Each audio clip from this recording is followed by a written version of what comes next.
Thank you for clicking.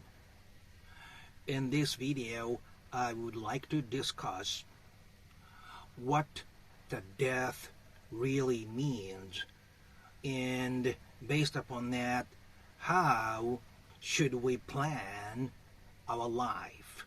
My name is Dr. Samurai, and as usual, I would like to provide you some basic information first half, and then like to move on to our main discussions in the latter half, hoping that this would deepen your understanding of mechanics of social problems to attain true happiness on this planet Earth. Are you ready? Okay, let's start. So, death, right? When you hear the word death, what would you think about? I assume many of you will think about stairs to heaven,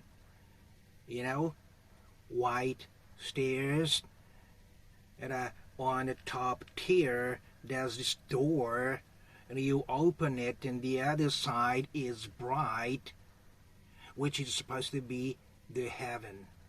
Sometimes you are accompanied by angel. Interesting thing is, in Japan, we do not have that kind of image about process of our death.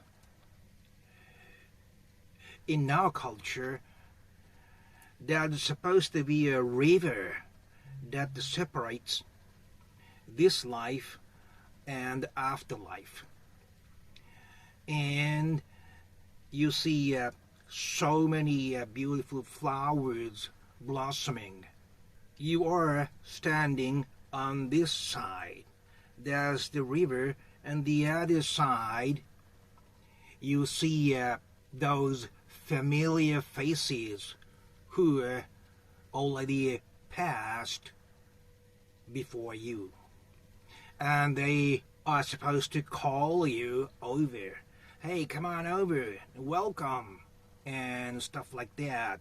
I know there's a little bit of variation, but that river thing is in common.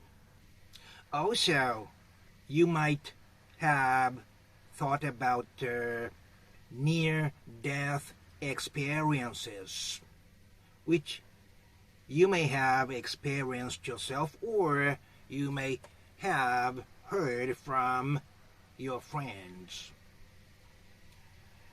Those of you who checked out my Dr. Samurai Minute Lecture homepage, I am writing about what happened in my childhood. I myself experienced near-death experience. It was when I was 4 years old. I still remember. The building was actually some kind of dorm for workers for nearby factory. It was 3 stories high, but there was this rooftop where they can, dry their futons when it is sunny. Anyway, I think I was playing with several neighborhood kids. There was a girl whose house was dry cleaner, and I was kind of a restless boy, always doing something, stupid. And because I was so little, I think I passed through the narrow space of the bars of the rooftop fence. A little boy can do that. And I was kind of doing, hey, I could pass the fence and stuff like that. I, I don't remember exactly what I was doing, but I was probably, boasting I can do this kind of brave acts and stuff like that. And I remember when I missed the step off of the edge of the building. My body is going down, and I try to grab, say this is the edge of the building, right? I try to grab the edge of the building, and I think the tip of my finger touched it, but I couldn't. And I walled down, spiraled down towards the ground. I lost my consciousness halfway down. Later, I heard that if my head was 1 foot on the outer side, I hit the concrete, and I wouldn't be speaking here to you right now. So I was really lucky. Because I was unconscious, I don't remember the process. But I kind of remember the scene at the hospital. I was in the ER, right?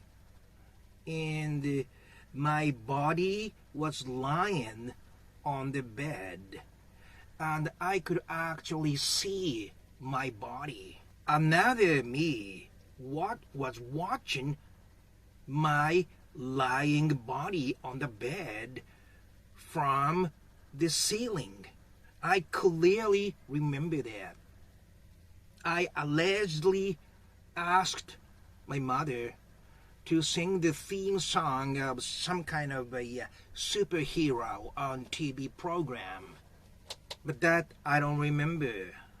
But the funny thing was when the doctor put some cold stuff on my body to take x-ray, that cold, stimulus made me come back again. More than 50 years ago, to take x-ray was a big deal because of that radioactivity.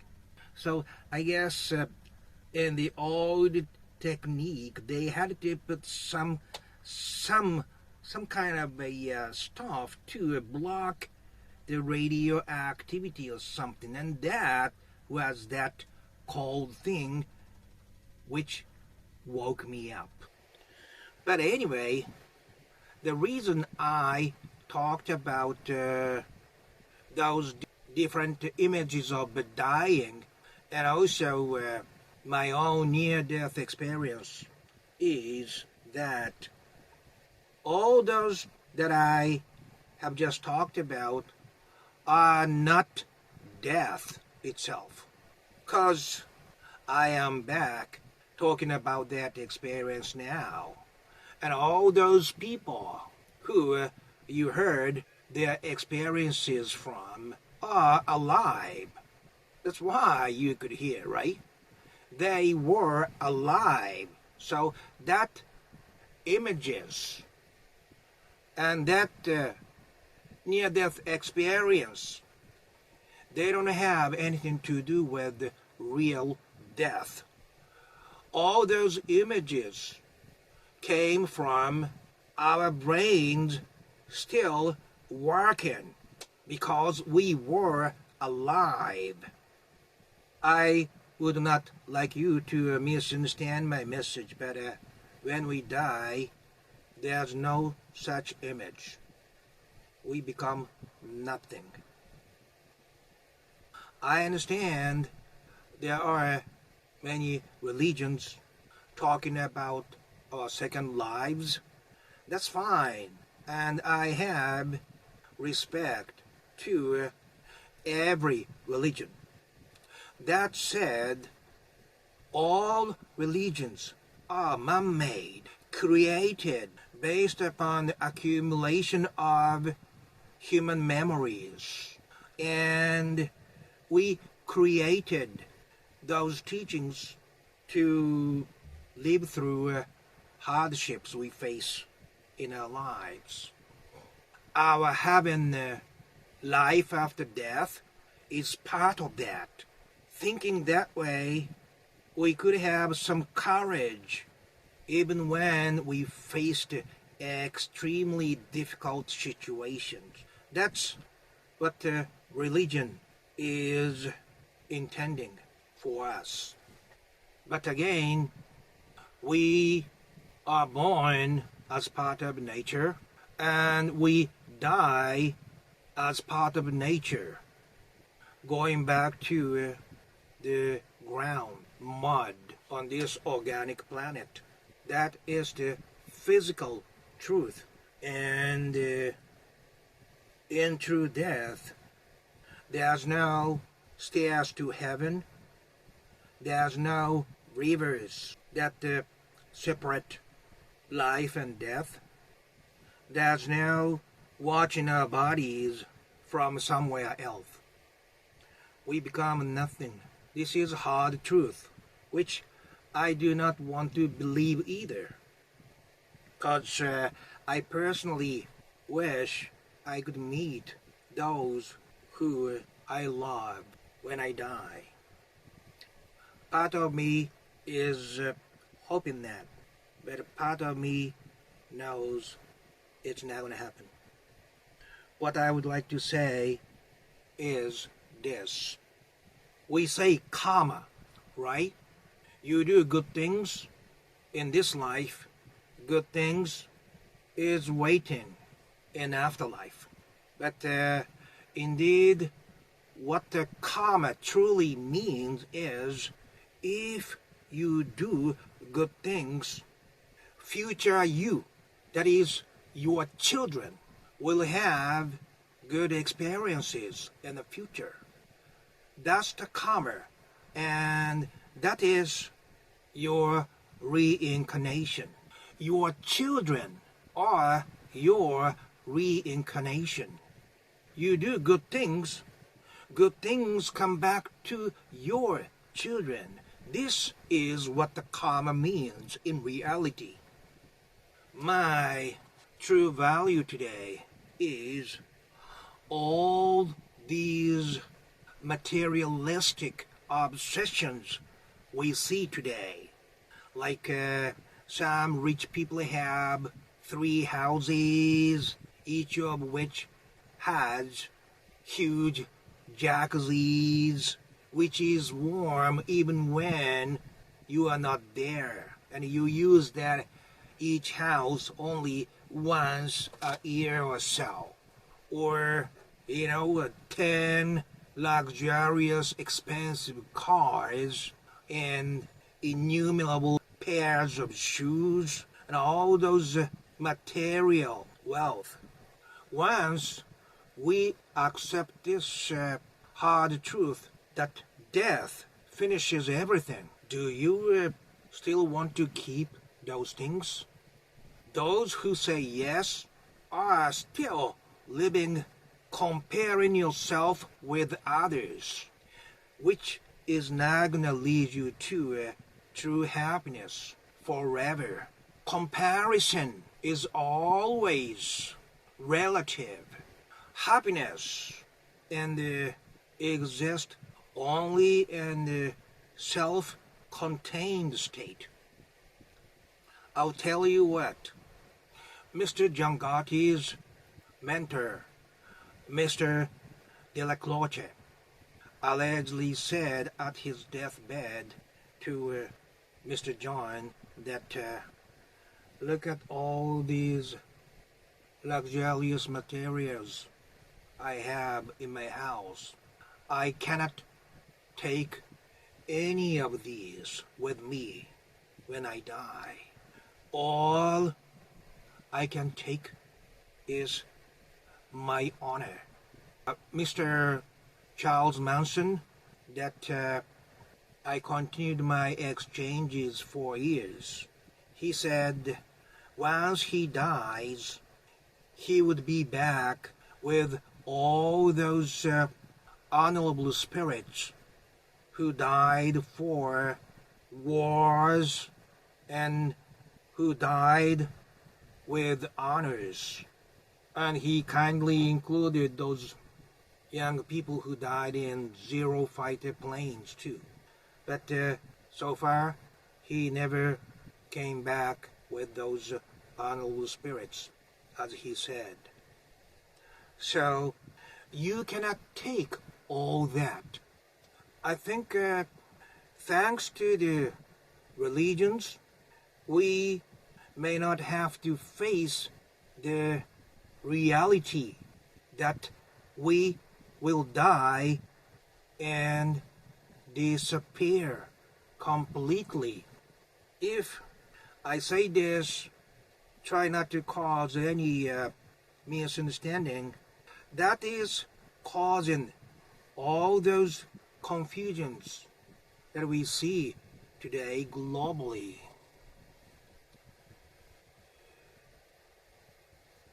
If we know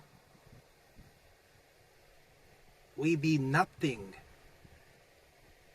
we disappear, all those material things start to lose the meaning of it. And I think now we all must to face that reality again, to right this wrong situations we see globally, because we push away that absolute truth of us dying. We do things as if we can be here forever. Do you understand? But we're not going to be here forever. We are gone sooner or later. And we must plan our lives based upon that unavoidable ending. Say, if you own a huge hotel franchise, when you die, how do you think you would feel? You must be feeling in the fear of what is going to happen to all these hotels I established. Your obsession with this life is there, and you can never be ready to pass. So this is the final value today. I would not provide you with any clear answer this time. But one thing I can tell you is, if all of us accept we are going to die and disappear from this life sooner or later, what is most important to you will be different. And it for sure is not materials which you cannot take with you, or it is not money, or it is not status which you cannot take with you when you die. That I can tell you. I stop it right here, but seeing all these imbalance in nature, like abnormal level of global warming, for example, that is happening because we are doing things that is meaningless if we truly share the understanding of what is going to happen to us in the end in this life. And up until next time, I would like you to really think about what truly matters to you if you are to die and disappear and become nothing in this world. If you like this kind of serious discussions, please click that red Dr. Summary logos, because this is where we discuss these serious issues to attain true happiness on this planet Earth. Wherever you are, my friend, on this same small planet Earth at the same time, coincidentally. Bye-bye now.